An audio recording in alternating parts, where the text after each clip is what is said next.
नमस्कार, आप सभी का स्वागत है इस बुलेटिन में। मैं हूं आपके साथ शालिनी राणा। शुरुआत करेंगे इस बुलेटिन की। लखनऊ से पकड़ा गया डॉक्टर परवेज अंसारी की गाड़ी को आज स्थानीय पुलिस ने लिया अपने कब्जे में। कल एटीएस और जम्मू कश्मीर की पुलिस ने आईआईएम रोड मक्कीपुर स्थित परवेज के मकान पर की थी रेड। वहीं घर के बाहर डॉक्टर परवेज की कार बाहर खड़ी थी। आज मडिया गांव पुलिस ने गाड़ी को उठाया। पुलिस द्वारा डॉक्टर परवेज की कार को लाया गया। मडिया गांव थाने डॉक्टर परवेज के घर के पास सन्नाटा पसरा। मडिया गांव थाना अंतर्गत मुत्कीपुर में एटीएस और जम्मू कश्मीर की टीम ने मारा था छापा। मडिया गांव थाने पर लाई गई डा परवेज की कार।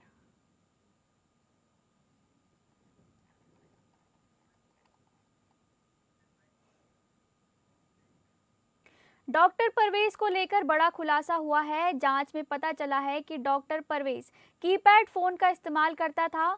जांच एजेंसी को परवेज के पास से मिले इलेक्ट्रॉनिक गैजेट्स में कुछ कीपैड फोन भी बरामद हुए हैं। इनके अलावा कुछ धारदार हथियार भी मिले हैं। रिपोर्ट्स की माने तो परवेज के पास से 6 कीपैड फोन, एक हार्ड डिस्क और कुछ इलेक्ट्रॉनिक गैजेट्स मिले हैं। परवेज को लेकर ये भी पता चला है कि वो मुजामिल के संपर्क में भी था। इन मामलों में पकड़ी गई अपनी बहन शाहीन से भी वो लगातार बातचीत करता था। डॉक्टर शाहीन और परवेज के बड़े भाई शोएब ने बातचीत में बताया कि परवेज से उनकी लगातार बातचीत होती थी, लेकिन बहन शाहीन से 4 साल से बातचीत नहीं हुई थी।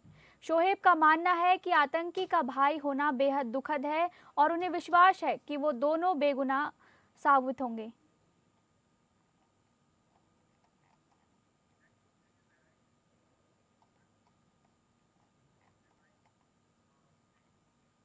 दिल्ली के लाल किले इलाके में हुए ब्लास्ट की घटना के बाद भारत नेपाल सीमा के इंटरनेशनल चेकपोस्ट पर सुरक्षा व्यवस्था को बढ़ा दिया गया है।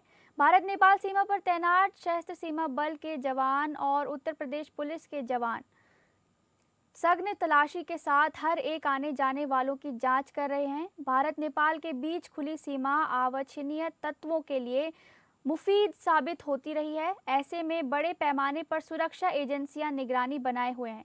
सशस्त्र सीमा बल के कमांडेंट गंगा सिंह उदावत ने कहा कि इस घटना के बाद से लगातार हम एक्टिव मोड में हैं। हमारे हर एक जवान सभी आने जाने वालों पर पैनी नज़र बनाए हुए हैं। नेपाल से भारत में प्रवेश करने वाले हर एक व्यक्ति की सघनता से तलाशी की जा रही है। राहगीरों के पास जो भी सामान है, इसकी बारीकी से छानबीन की जा रही है। कमांडेंट ने यह भी कहा कि भारत नेपाल से लगी सीमा क्षेत्र पर हजारों की संख्या में सशस्त्र सीमा बल के जवान तैनात हैं। जरूरत पड़ने पर अतिरिक्त सुरक्षा भी बढ़ाई जा सकती है।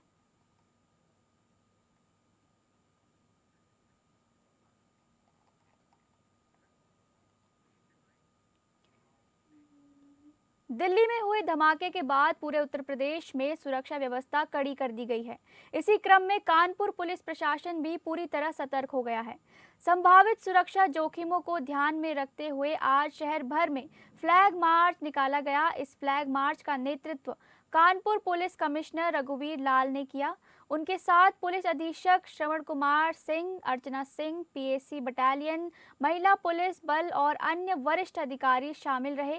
फ्लैग मार्च के दौरान पुलिस बल ने शहर के प्रमुख बाजारों, चौराहों और संवेदनशील इलाकों में गश्त की। कमिश्नर रघुवीर लाल ने स्वयं सुरक्षा व्यवस्था का जायजा लिया और पुलिस अधिकारियों को आवश्यक दिशा निर्देश दिए। इस दौरान कमिश्नर रघुवीर लाल ने मुस्लिम समुदाय की महिलाओं से भी बातचीत की। उनकी सुरक्षा से जुड़ी चिंताओं को सुना और उन्हें भरोसा दिलाया कि प्रशासन सभी नागरिकों की सुरक्षा के लिए समान रूप से प्रतिबद्ध है।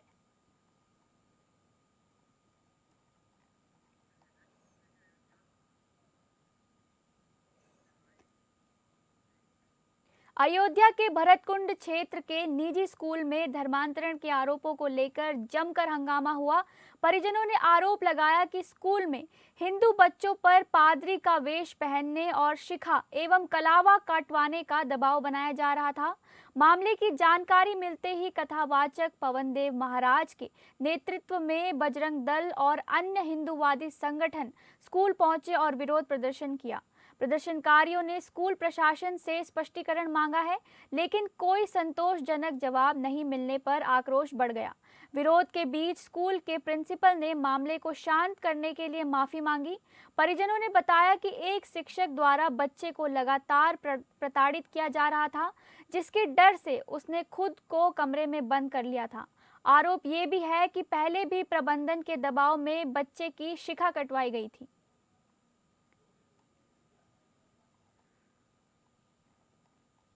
हम अभिभावकों से बात करेंगे और अगर इनकी गतिविधि इस तरह से जारी रही तो बजरंग दल विश्व हिंदू परिषद, यहाँ के क्षेत्रीय ही बच्चे ज्यादा पढ़ते हैं, हमारे फैजाबाद अयोध्या जनपद के बच्चे पढ़ते हैं। एक एक अभिभावक के घर जाके हमको कोई जो है अनैतिक कार्य नहीं करना है, ना हम कोई असंवैधानिक कार्य करने के लिए जाने जाते हैं। संविधान की परिपाटी हमारे शिखर पे रहती है, उसको धारण करते हुए लेकिन हम इनका विरोध भी करेंगे। विरोध इस तरह से करेंगे कि एक एक अभिभावक से जाके हमारे संत महंतों की अगुवाई में, जो हमारे मार्गदर्शन मंडल के संत हैं, उनके साथ विश्व हिंदू परिषद और मैं स्वयं जिला संयोजक बजरंग दल जाके एक एक अभिभावक से घर घर जाकर जो है ऐसी जनचेतना को जागृत करूंगा कि ऐसे विद्यालयों का बहिष्कार करें और इसमें अपने बच्चों को बिल्कुल भी ना भेजें। सूर्यकांत पांडे, जिला संयोजक बजरंग दल अयोध्या। 2 साल पहले बच्चे का कलावा काट दिया गया था। दबाव में उसने अपनी शिखा कटवा ली। और भी कई लोगों ने स्कूल में जो लंच होता है उसमें बच्चे मांस लेकर आ जाते हैं। कई सारी चीजें हैं छोटी छोटी। हम अभिभावकों से भारतीय बात करेंगे। किसान यूनियन के कार्यकर्ताओं ने सैकड़ों किसानों के साथ हमीरपुर कलेक्ट्रेट पहुंचकर नारेबाजी करते हुए जिलाधिकारी कार्यालय में ज्ञापन सौंपा और अनिश्चितकालीन धरना प्रदर्शन कलेक्ट्रेट के गोल चबूतरे में शुरू किया है। किसान यूनियन का कहना है कि जिले में मिलने वाली सरकारी योजनाओं का किसानों को लाभ नहीं मिल रहा है, किसानों को जरूरत के समय खाद नहीं मिल पाती और वहीं अन्य जानवर किसानों की खेतों की फसलों को नष्ट कर रहे हैं। रात रात भर किसानों को खेतों में बैठना पड़ता है। वहीं मनरेगा योजना के भ्रष्टाचार का किसान यूनियन ने आरोप लगाया है। इस दौरान सैकड़ों की संख्या में किसान प्रदर्शन करने कलेक्ट्रेट पहुंचे हैं। प्रदर्शन के दौरान सुरक्षा को लेकर पुलिस बल मौजूद रही। ये अधिकारी यहाँ का जो है किसानों से दूरी बना के चलते हैं, क्योंकि किसान दिवस का आयोजन विकास भवन में या अब्दुल कलाम सभागार में होना चाहिए।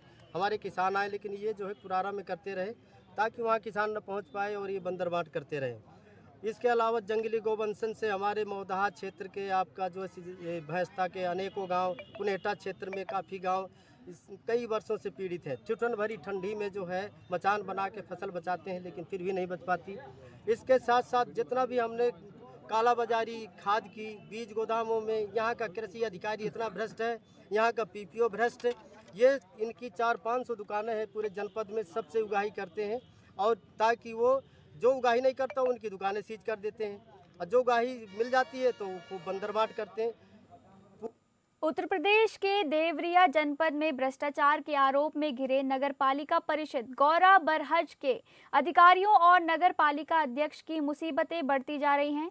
बरहज क्षेत्र के रहने वाले अमरेंद्र गुप्ता ने कई बिंदुओं पर नगर पालिका परिषद गौरा बरहज में भ्रष्टाचार की शिकायत की थी, जिसके बाद नगर पालिका परिषद गौरा बरहज के ईओ निरुपमा प्रताप, अध्यक्ष श्वेता जायसवाल और ठेकेदार को गोरखपुर के एसपी सिटी ने 12 नवंबर को तलब किया है। इन लोगों के खिलाफ लोकायुक्त की जांच के आदेश भी हुए हैं, जिसके बाद नगर पालिका परिषद गौरा बरहज में हड़कंप मचा हुआ है।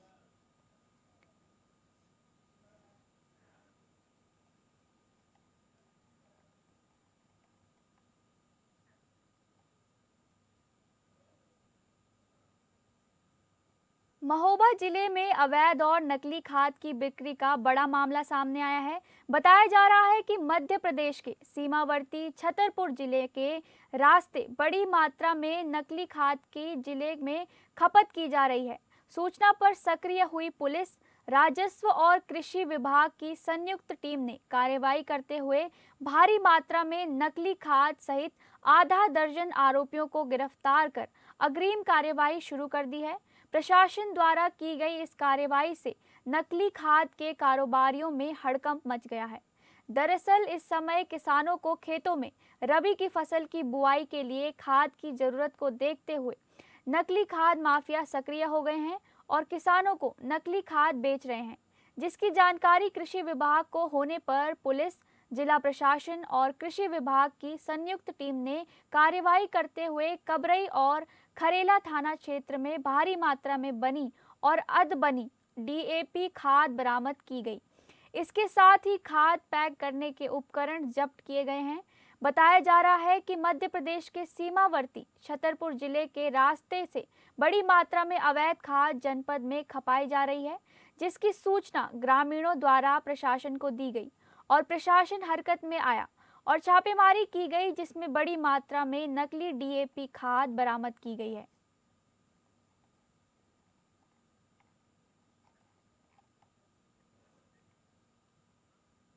स्वास्थ्य विभाग में लापरवाही का बड़ा मामला, बिना एक्सपायरी डेट की दवाइयां फेंकी गई। विटामिन सिरप, पैरासिटामॉल, गर्भ निरोधक गोलियों के पत्ते कूड़े में मिले पड़े। तामीरदारों को देने के बजाय दवाइयां फेंकी जा रही हैं। सरकारी दावों की खुली पोल। सूत्रों के अनुसार मामला एनएम अनीता गुप्ता से जुड़ा बताया जा रहा है। आरोप ये है कि स्वास्थ्य विभाग से दवाइयां रिसीव करने के बाद भी मरीजों को नहीं दी जाती, बल्कि फेंक दी जाती हैं। स्थानीय लोगों में स्वास्थ्य विभाग की कार्यप्रणाली को लेकर आक्रोश जारी है। जांच की मांग उठी है। प्रशासनिक जांच की तैयारी की जा रही है।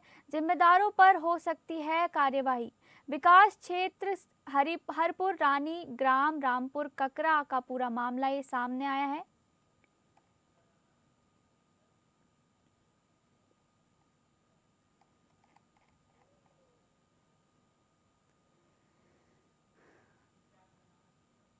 हमीरपुर जिले के राठ कस्बे में काशीराम कॉलोनी के पास एक महिला संदिग्ध परिस्थितियों में आग से जली हुई मिली पड़ी। मौके पर पहुंची पुलिस ने महिला को इलाज के लिए अस्पताल पहुंचाया, जहां से उसे गंभीर हालत में झांसी मेडिकल कॉलेज रेफर किया गया है। पुलिस ने घटनास्थल पर पहुंचकर जांच शुरू कर दी है और महिला की शिनाख्त पुलिस ने कर ली है। प्राप्त हुई कि थाना क्षेत्र के अंतर्गत सेवारी रोड स्थित काशीराम कॉलोनी के पास नगर पालिका की भूमि की बाउंड्री के अंदर एक महिला अधजली अवस्था में पाई गई है। सूचना पर कोतवाली राठ पुलिस तत्काल मौके पर पहुंची। घायल महिला को एम्बुलेंस के माध्यम से सीएचसी राठ भिजवाया गया। प्राथमिक उपचार के उपरांत चिकित्सकों द्वारा उसे बेहतर इलाज हेतु मेडिकल कॉलेज झांसी रेफर किया गया। झांसी में उपचार के दौरान महिला की पहचान हो गई है। उसने बताया है कि उसने स्वयं आग लगाई है। परिजनों को सूचित कर दिया गया है। वर्तमान में थाना राठ पुलिस द्वारा घटना की गहनता से जांच की जा रही है। अनावश्यक वैधानिक कार्रवाई प्रचलित है। यूपी के हमीरपुर जिले में सड़क किनारे एक महिला का न्यूड शव मिलने से सनसनी फैल गई। महिला के शव कुत्तों द्वारा नोचने की एक फोटो वायरल हुई है। घटना की जानकारी होने पर मौके पर पहुंची पुलिस ने महिला के शव को कब्जे में लेकर पोस्टमार्टम के लिए भेज दिया है। महिला की हत्या की आशंका जताई जा रही है। पुलिस अज्ञात महिला के शव की जांच पड़ताल में जुटी हुई है।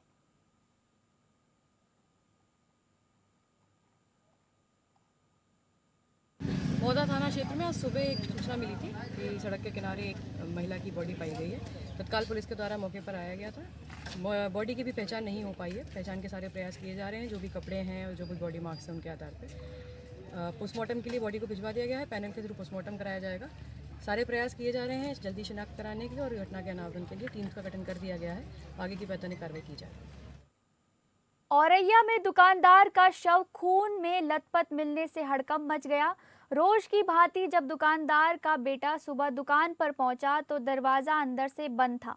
किसी तरह बेटे ने जब दरवाजा खोला तो अंदर दृश्य देख उसके होश उड़ गए। पिता का शव खून से लथपथ जमीन पर पड़ा मिला। पिता को खून से लथपथ देख पुलिस और परिजनों को सूचना दी गई। सूचना मिलने पर पुलिस के साथ ही फॉरेंसिक टीम, डॉग स्क्वाड की मदद से आवश्यक साक्ष्य संकलन किए जा रहे हैं। मृतक दुकानदार के मुंह से कपड़ा कसा था। शरीर में कई घाव हैं। दुकान का सामान बिखरा पड़ा होने से प्रथम दृश्य लूट के बाद दुकानदार की हत्या किए जाने की आशंका व्यक्त की जा रही है। पुलिस मामले की जांच कर रही है।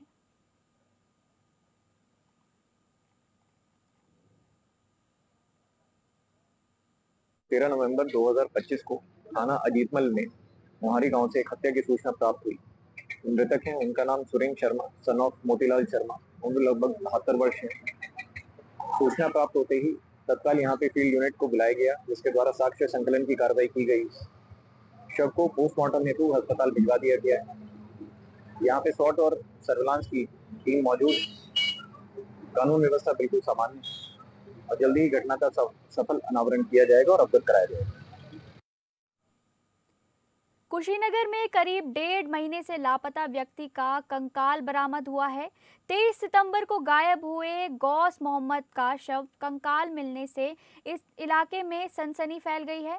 जानकारी के मुताबिक मृतक गौस मोहम्मद और आरोपी अनमोल कुशवाहा मिलकर आस्था हॉस्पिटल का संचालन करते थे। गायब होने वाले दिन यानी 23 सितंबर को दोनों ने साथ में भोजन किया था, लेकिन उसी रात गौस मोहम्मद की हत्या कर शव को फेंक दिया गया। जांच के दौरान जब स्वाट टीम ने कड़ाई से पूछताछ की तो पूरा सच सामने आ गया। गौस मोहम्मद का कंकाल कुबेरस्थान थाना क्षेत्र के सिसवा रेगुलेटर के पास से बरामद हुआ है। मृतक का हॉस्पिटल पडरौना कोतवाली क्षेत्र के बसिया में संचालित था। वहीं घटना के बाद गांव में सुरक्षा की दृष्टि से भारी पुलिस बल तैनात किया गया है।